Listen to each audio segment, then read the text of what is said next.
हे कोणावरही अन्याय करणारे हिंदुत्व नाहीये, अजिबात नाहीये.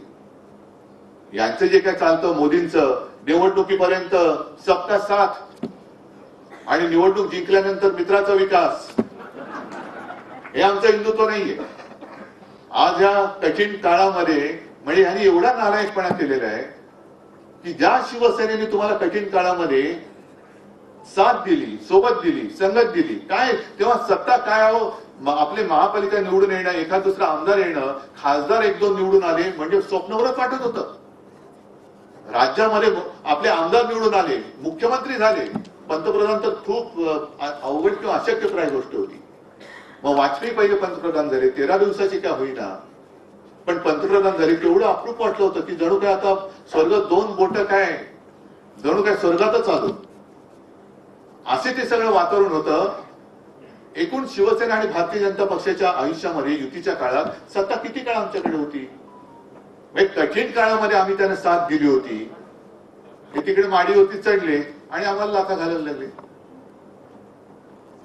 हा जो काही आपमतलबीपणा आहे हा देशाला म्हणजे केवळ आपल्यालाच नाही तर देशाला घातक आहे, संपूर्ण देशाला घातक आहे. आणि म्हणून तुम्ही संस्था ज्या काम करतात निष्पृहपणाने, काय व्हायचं मला काही नको रे, पण तुझं वाईट होऊ नये ही माझी इच्छा आहे, ही माझी तळमळ आहे. तुमचं लोक का ऐकतात, कारण त्यांना माहिती आहे हा मत मागायला नाही येत,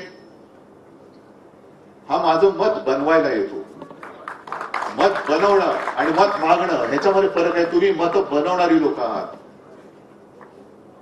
आणि त्यामुळे तुमचं महत्व फार मोठं आहे.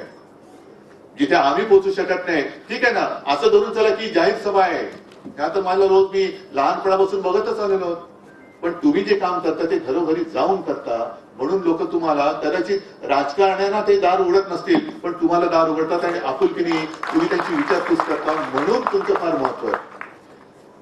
आणि म्हणूनच आजचा जो काही कार्यक्रम केला, तुम्ही सुद्धा कोणत्याही राजकारणी पक्षाच्या राजकारण्याच्या वळचणीला न जाणे तुम्ही सगळे लोक आम्हाला आमंत्रित करताय, तुम्ही आमच्या सोबत येऊ इच्छित आहे, म्हणजे नक्कीच ही क्रांतीची सुरुवात होते, ही क्रांतीची सुरुवात होते.